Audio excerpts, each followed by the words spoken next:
How's it going, ladies and Bruce? It's Bob with Sixkilla, and welcome back to Scarlet Hollow. It's time for us to kick off with episode 2. The developer was kind enough to send us over a code so that we can continue our game horrifying everybody with our peanuts. Yes, the monsters are scary. They did cause... what was his name? Earl? Was it Earl? Something like that. Duke. They did cause Duke's death, but the real horror out here is a bag of boiled peanuts. Let's carry on, shall we? You open your eyes. The sun has risen, the birds are singing, you're still alive, and for now, you are safe. Your gaze wanders across the room to the window, and the woods beyond. You wonder if the monsters are lurking there right now, just beyond the trees, ready to pounce as soon as you leave the crumbling estate. A familiar unease settles into your gut, tangling into a knot of anxiety, wriggling as the events of last night play out in your head. You can't help but remember Duke, slumped against a tree, pieces of him scattered across the clearing. You're not sure if you ever feel okay again after what you've seen, but you can't stay in bed forever. Hunger pulls you from the clammy depths of the mattress. Gross, that sounds disgusting. Put your clothes in the dresser, I suppose. You never wound up putting your clothes away yesterday. Might as well get that out of the way before you start the day. You drag your suitcase over to the dresser and open the bottom drawer. An opossum lurks within. It is quiet, but angry. Offer it your boiled peanuts. You hold out your still dripping bag of boiled peanuts. The opossum hisses in disgust, stiffens and begins to drool, feigning death. Oh, the opossum pretended to die so it didn't have to take my peanuts. You close the drawer. You might as well leave it be. You open the top drawer next. That's my pet now. A pretend dead opossum. It's empty. As good a place as you ever find to put your clothes. Based on the state of the house, you wonder if you've been better off keeping your clothes in your nice clean bag.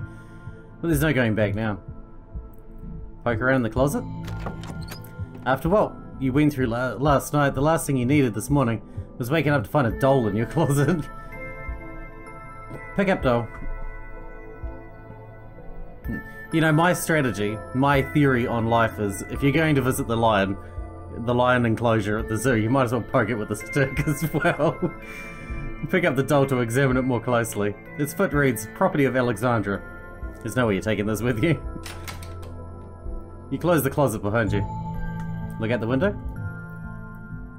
You creep towards the window, careful not to be seen by whatever might be lurking in the garden. For a second you thought you saw movement. Could have been an animal, could have been something else, whatever it was. It's gone now. I saw that, it was like over here. By the fountain thing. Leave? Maybe you'll head out there and investigate after you finish waking up. I tried that before. Text Stella? It's probably a good idea to check in with your new friend. You can't imagine she's holding up very well. Yo, what up? Send a picture of a tired cat you found on the internet. Send a picture of your penis. Dick pics first thing in the morning? Definitely. Hey, how you holding up? I'll take her a minute to get back to you. In the meantime, get dressed and head down to the kitchen. Time to start your day. You know, dick pics are an afternoon thing, really, not a morning thing. You're back in the kitchen. Frou-Frou eyes you from her favourite spot on the counter. Excuse me, ma'am, but may I pet you? May I pet your beautiful fur? Part of you hopes that flattery might win her over. As silly as that may seem, you are, after all, talking to a cat. Frou-Frou merely flicks her tail faster. It doesn't look promising. Hey. Did you know the police called me this morning? You've only been here one day and you've already had a run-in with the cops. The events of the past night were only the first taste of a coming storm. We need to either leave or do something about it. Duke and Stella didn't take my intuition seriously last night, and look where that's landed us. I need you to believe me. You don't need to spin me tall tales to wiggle your way out of this. Just be careful and remember that your actions have consequences for the people around you. I don't have the energy to spend the week clearing up after your messes, so just don't make any extra work for me, okay? Did the cops say anything about Duke? Did they find the body? Body? They didn't say anything about a body, but apparently he never went home last night. And they had quite a few questions about you, bros. And before you ask, don't worry. I told them you're an upstanding citizen. You know I didn't do anything, right? I don't think you have it in you to kill someone, if that's what you're asking, but does it really matter? Some old farmer disappeared after going hunting in the middle of the woods last night, so what? Something like that was bound to happen eventually, and frankly, you're lucky it didn't happen to you. Just don't put anything else on my plate this week, alright? What's up with you and Stella? We just have a history, that's all. I don't need to explain myself to you. Can I hang out with you today? At the mines? No. I've got to get to work. But just stay out of trouble, alright? I'll try to be back by sunset and I expect you to be here. I don't want to hear complaints. Just do what I ask and we won't have any more problems. Tabitha takes a few steps toward the door. Sunset. Your cousin huffily exits the kitchen. Her footsteps fade down the hall, ending in the characteristic creak, then slam of the front door as it opens and closes behind her. Once again, you're the only human in the estate. A text from Stella. Hey Bruce, thanks for checking in. Hope you're alright, all things considered. I'm doing okay. Not great, but hanging in there. Up most of the night on cryptid forums, but no good answers yet. I'm at the library if you want to join. I have scones.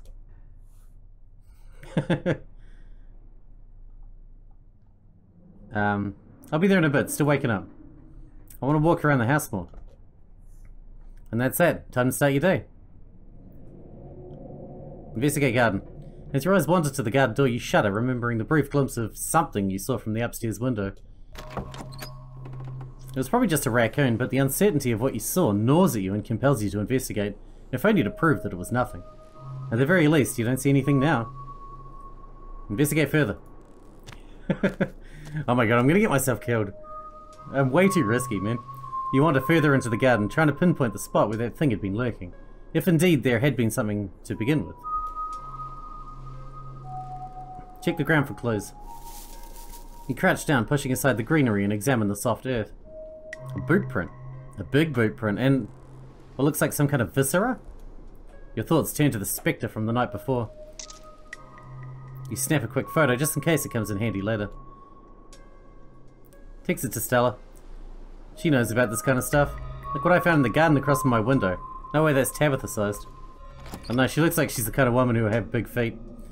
You head back inside. Time to figure out what to do with the rest of your day. Let's make a PB&J, baby. Sure, Stella might have scones at the library, but scones are later. PB&J is now. You quickly scrape together the ingredients and gobble up a delicious breakfast. And that's that. Head to town, I guess. The walk back to town is much less pleasant today than it was yesterday, when you didn't yet know about the woods were full of monsters and strange men who know your name. You stare anxiously into the darkness between the trees, searching for any signs of movement, but the woods are still, at least for now. The autumn-tinged mountains, sprawling for miles in every direction, now feel less like beautiful scenery and more like the walls of a cage. Your phone buzzes in your pocket. Geez, that's creepy. All the more reason to come to the library. Look who I found at the library. She said she was up all night thinking about the video. Adding you to a group text. I'm only here because it's quieter than the store. Or was, lol. I'm trying to figure out what animal that could be, but I don't buy into this harbinger of doom stuff. We know what animals they are. They're ditchlings, and they are harbingers of doom. Sounds like they're having fun. Can't wait to solve this mystery. Almost back to town. I'm all about the mystery. You make it to town in one piece. No creatures jump out at you. No scary men block your path. The sight of other people is comforting, helping you forget the things you've witnessed, as if they happened to someone else. Oh hey Bruce. We were just talking about you. I stopped by Sybil's to pick up her new tea blend and well... You're the biggest thing to come to town since the coal mine. Folks have been absolutely buzzing about you. You went out with Stella last night, right?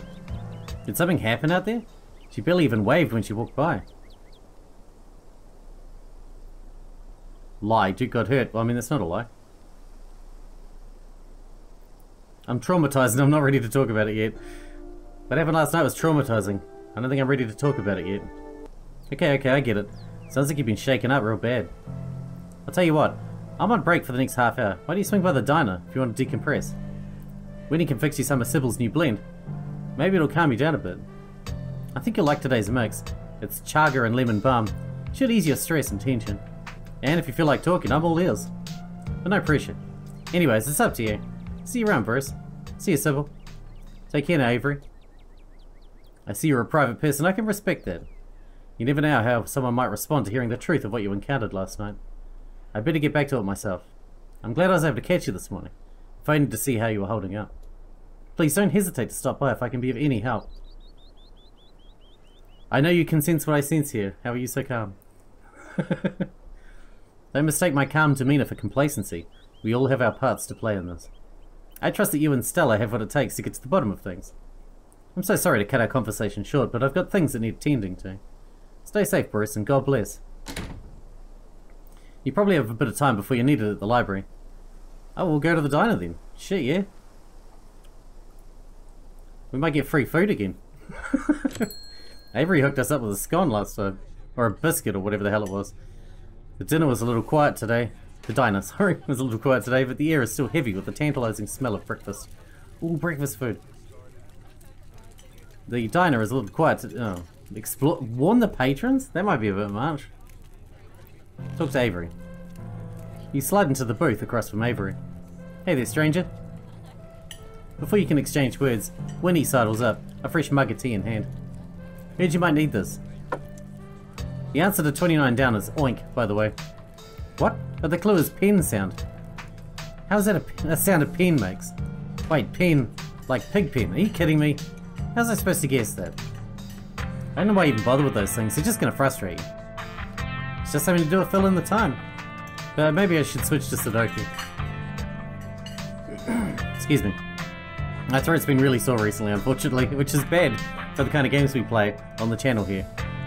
Yeah, not conducive to visual novels. Winnie leaves Avery contemplating daily newspaper puzzles, returning to her seat behind the counter.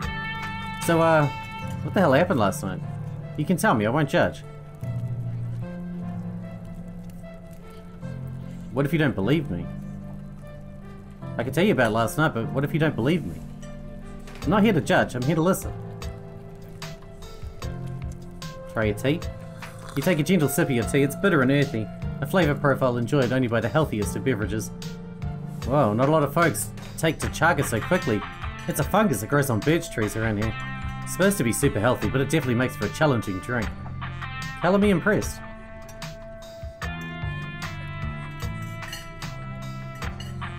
I suppose I'll tell him. You spill the beans. Glad to have someone to talk to about the horrors you've witnessed. Wow, that's some heavy stuff. No wonder Stella seemed distant. Monsters in the woods? I may not have lived here long, but I've never heard of anything like that happening around these parts. I can't say I like the thought of it. Now that I think about it, when the cops came in for their morning coffee, they mentioned something about going out into the woods to look for someone. It must have been Duke. They seem so disconnected from it, I figured it couldn't be very serious, but wow.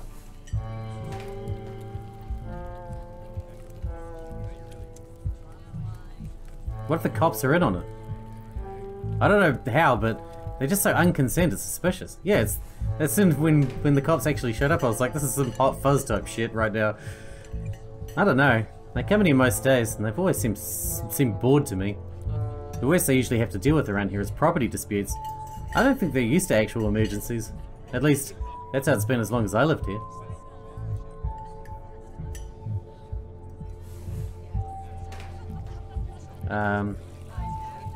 Whatever let's do the mystical thing, as usual.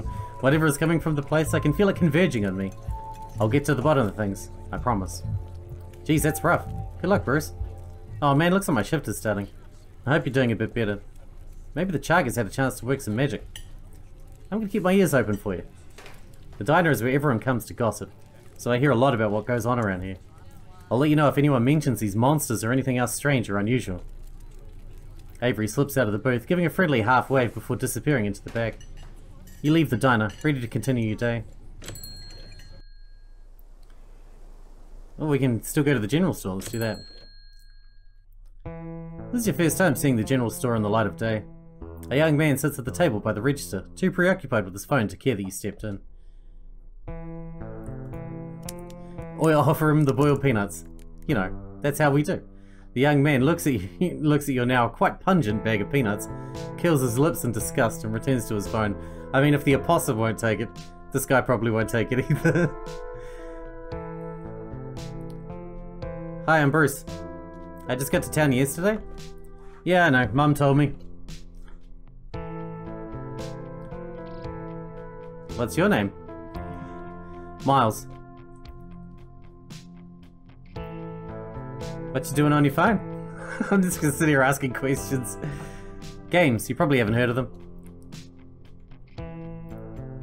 If I want to buy chips or something, do I talk to you? Or...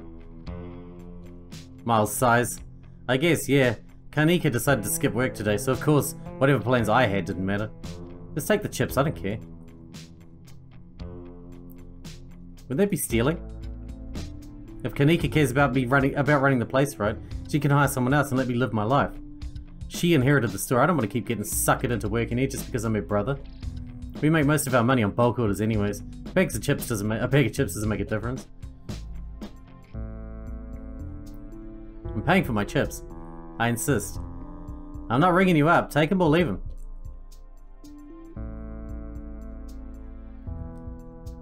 I'm good. Thanks. Have it your way. See you, Miles. Miles doesn't respond as you turn and leave the general store. Well, that was a fun conversation. Head to the library. Remember, I have to be home by sunset or I'm going to be in trouble. You enter the former town hall. What once must have been a stately foyer has since been converted into rows of shelves. Meeting rooms and offices long ago gave way to assorted reference collections and reading areas. Oh hey, you made it. Settle in with Stella and Kanika. You head over to Stella and Kanika's table and settle in. You made it. Glad you could join us. Morning, Bruce. You look tired. Snitch on Miles? Nah. It was hard to fall asleep last night, all things considered. I can't say I got a wink myself. Yeah, same. Anyways, I guess we should get started. Oh, before I forget, we gotta talk about that photo you sent me this morning. Kanika, check this out. Bruce found it in Tabby's garden this morning, right in the line of sight of his room. What in the world is that liquid around it? It looks like pus. Do you think it's Wayne? Wayne? What's Wayne? His boots are too big to be Tabitha's. Definitely. Do you think it could be that creep we saw outside the general store last night? He knew your name, and those boot prints match up with the mining getup. Well, apparently I missed a lot last night, huh? You're not talking about Wayne, eh? That guy keeps coming to my mum's tea room. I think there's something really wrong with him. Yeah, we are. I wonder if there's any connection between that guy and what happened in the woods last night. Like what? I mean, I don't have anything specific, but we do have that whole prophecy of impending doom angle to explore. And this photo is weird. I can't stop thinking about those splatters on the ground. If whoever left those prints is sick, maybe it's from the creatures you encountered. Hey there, strangers. And literal stranger. Offer your boiled peanuts. You extend your bag of peanuts to the librarian in a gesture of friendship and good faith. I don't know what to say. Is this a gift? I'm allergic to peanuts. I'm not seriously allergic, but they give me a rash. Hey Oscar, this is Bruce, you know, Tabby's cousin? Oh, I should have known you were a Scarlet. You look so much like Vivian. Not that I knew her very well. I was still a little kid when she left. But that Scarlet resemblance, it's, strong. Not that that's a bad thing. I'm, Oscar, oh my god. Gutierrez? Chief Librarian, and only Librarian. Oscar's amazing, he practically built this library from scratch. Yeah, I'm a little jealous about what the kids around here get to grow up with. I don't know how good they've got it. Back when I was in elementary school, all the library had was a couple of shelves of boring books donated by old people. You all are too kind, but speaking of kids, have either of you seen Rosalina around town? I don't want to be a helicopter dad, but she didn't come home last night and I wanted to make sure she isn't getting into trouble out there. You know the crowd she hangs around with. They're good kids at heart. I'm sure they're just up at old Maxwell's place doing teen stuff. Like what? Drugs? I went up there plenty of times in my day, but I'll be sure to keep my eyes peeled. What's the old Maxwell's place? It's a great old abandoned spot. We used to hang out there when we were teens. I can't believe I used to be so reckless. The floors there were like Swiss cheese. I should really have a talk with Rosalina when she gets home. I don't like the thought of teens getting up to mischief with all the ditchlings in the woods. Ditchlings? That's actually why we came in today. Have you ever heard of them? They're a cryptid and seeing one's supposed to mean a disaster's around the corner. Doesn't ring a bell. Dang, worth a shot. Okay, well, if you were to say, try to predict a horrible disaster that might befall our town, where would you start looking? Well, they say history repeats itself, so I'd probably try and figure out what sort of disasters this region typically falls prey to. Should I be worried about something? I don't know yet. I'll be right back, I'm gonna nab some more books. Behave while I'm gone, Gretchen. Oh, you don't have to worry about her, Stella. You're such a good dog, aren't you, Gretchen? Here, have a biscuit, old gal. Gretchen inhales the soft biscuit, drool leaking from her toothless mouth as she swallows it whole. I'm pretty sure Stella's barking up the wrong tree, Oscar. I don't think you have to worry about any horrible calamity befalling the town. But she's right about the weird stuff. There is definitely something unusual going on out in the woods. If I were you, I'd keep my loved ones close in the coming days. I'm gonna try calling Rosalina again. I'm sure she's fine, really. Don't mind Bruce, he's been hanging out with Stella too much. Rosalina's a smart kid. She knows better than to go around getting into trouble. And we'll make sure to keep our eyes peeled. Thanks, Kanika. And Bruce, if you see a 13-year-old girl with a black braid and glasses, would you let her know her dad is worried about her? Oscar anxiously wanders off, phone in hand. Got him. Just grabbed a whole mess of local history books. Stella sets a massive pile of books on the table and pulls up a chair. Alright. Got our snacks, got our source documents. Let's get this research party started. This is going to be so much faster with the two of you here to help out. I'll be doing most of my research online. You never know what kind of weird biases the folks writing these books might have. Whatever you find online might be biased too, you know. Which is why we cross-reference things. Yeah, you're right, it's good to cast a wide net. Guess the books are up to me and Bruce. Reading awaits. Oh, we got lots to do. Veins of Scarlet, a history of the Scarlet Hollow coal mines. Forced into retirement at the age of 50 due to a war injury from his time in the Indian Wars, exacerbated by a short stint serving as a captain of the Confederacy, Silas Scarlet also lost his eldest two sons in the bloodiest of wars, leaving his third eldest son, Andrew Jackson Scarlet, to take charge of the mine. Under his leadership, the mine prospered, undoubtedly in part due to the growth of the railroad industry. Managed to evade coal union for decades, making them one of the most profitable mines in the country, Andrew Scarlet built the surrounding town into what it is today, with expensive stone buildings, a bustling main street, and overseeing it all, the elegant Scarlet estate. That was, until 1889, the largest and finest feat of architecture in the region. Culminating in the tragic collapse of 1918, it was found that Charles Shaw, the co-manager of the mine, had loosened security measures to increase production during World War I, resulting in a fatal collapse and the death of over 160 men and boys, some as young as 10. The casualties include Andrew Jackson Scarlet's eldest son Theodore, who had taken over for his aging father during the bustle of the war. His brother Enoch V, or the fifth, Scarlet, Enoch V. Scarlet, sorry, managed to pull the mine from the brink of ruin, thereby saving the town. So this is how your family made its fortune. Silas Scarlet, soldier, woodsman, leader. Silas Everett Scarlet was born to Colonel Everett J. Scarlet in 1818. One of 12 siblings, he grew up in eastern North Carolina during a tumultuous time in the state's history, and not much is known about his life before he joined the army in 1836. He quickly rose through the ranks in part due to his father's connections, but also due to a particular ruthlessness for which he received the nickname Bloody Silas Scarlet. The federal government granted the now Captain Silas a tract of bounty land in exchange for his service in the Indian War, and he settled into the hills of North Carolina in 1841, the land that would become Scarlet Hollow. But it started as a simple log cabin built by Silas's own two hands, occupied by his family of 10, Silas, his wife Mary Joseph Scarlet, and their 8 children. Logging business brought many workers and fellow landowners to the hills, but it wasn't until Silas discovered rich seams of coal running underneath the entire region that Scarlet Hollow was really put on the map.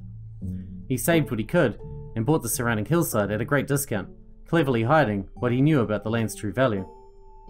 Thus he had all the resources to found Scarlet Hollow, its now famous coal mine.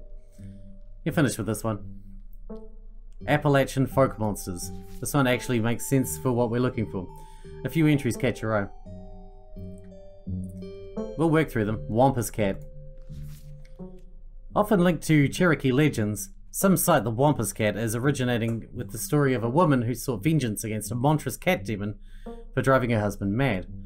She hunted it down and, by wearing a bobcat mask, tricked it into using its own vile magic on itself, freeing the people of the region from its evil. Others say the creature comes from the story of a woman who wore the pelt of a wild cat to witness forbidden hunting rites.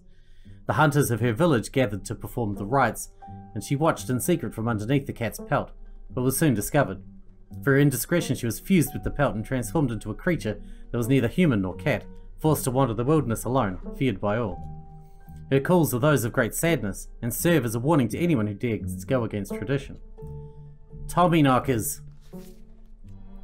Tommyknockers originate in Cornish mythology, spreading to the United States when Cornish immigrants began working in Appalachian mines. They're named for the knocking that can be heard from seemingly within the walls before a cave-in. According to some, the knocking serves as benevolent warnings. Others believe that the creatures take stolen hammers to the supports of the mines and collapse them on whoever is unfortunate enough to still be inside. They are traditionally thought to be impish, leprechaun-like beings, but some claim they are the spirits of dead miners forever cursed to haunt their final resting place. A Tailipo. There was a hunter who lived in a tiny cabin in the middle of the woods, all alone with his hunting dog. One day, after a particularly bad week of hunting, both their stomachs empty, the hunter spied something out of the corner of his eye. Some small creature had gotten into the cabin through a hole, and before he could even figure out what it was, he'd drawn his gun and fired at the thing, his hunger guiding his actions. But it was quick, and ran back through the hidey hole, and out of sight, leaving only its long black tail shot off by the hunter's rifle. "Guess this'll have to do," he said to the dog, and threw the tail into the pot to cook a soup.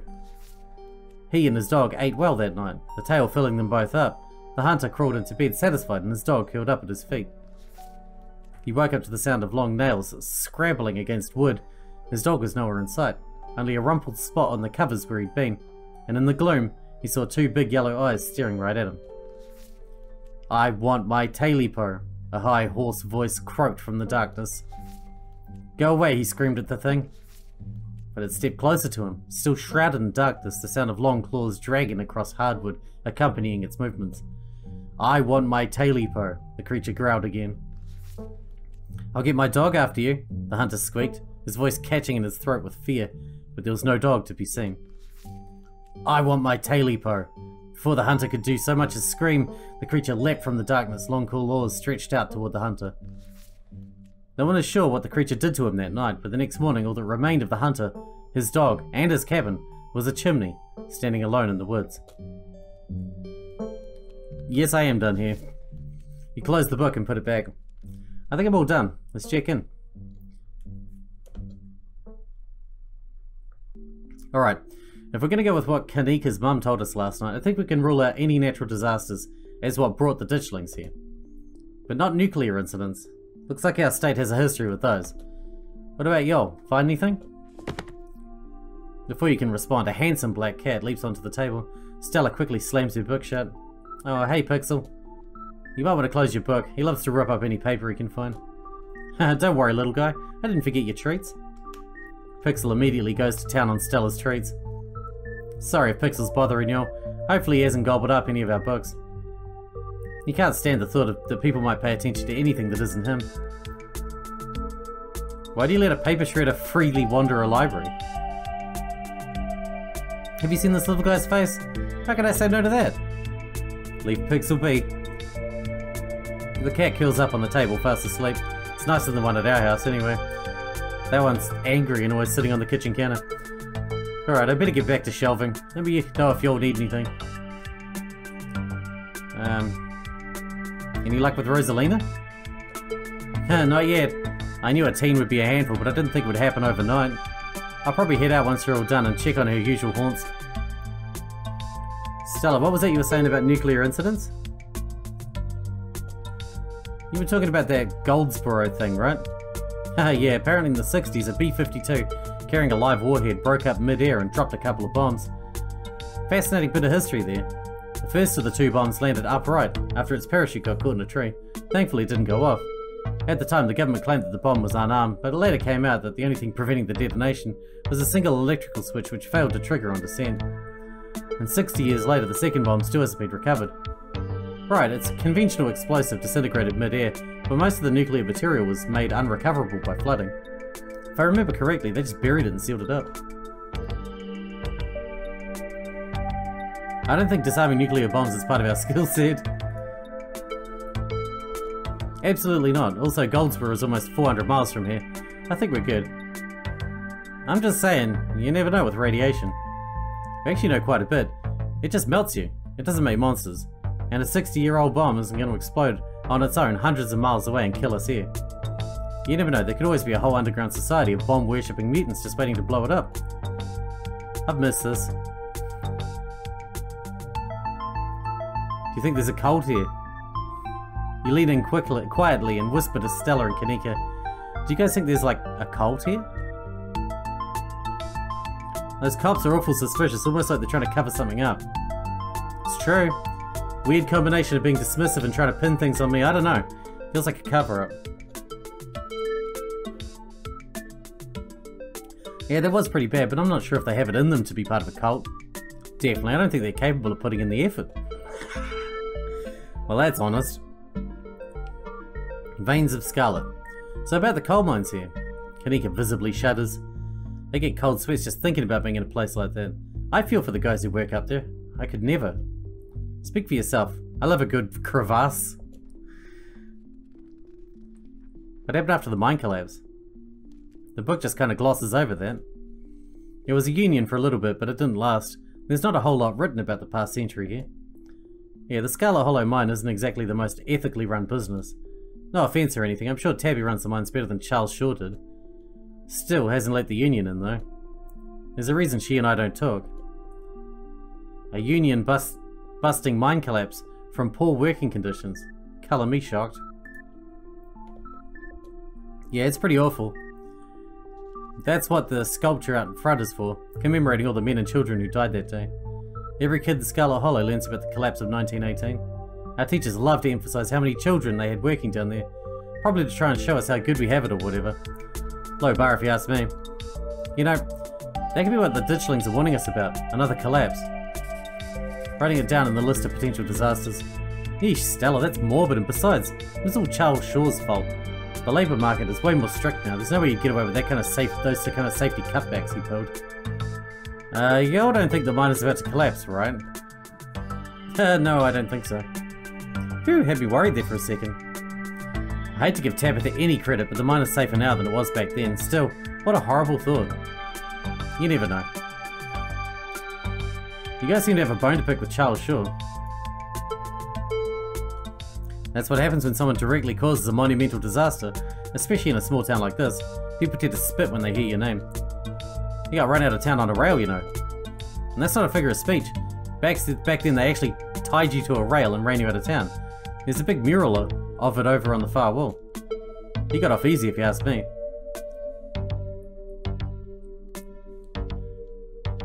What if the ditchlings are coming from the mines?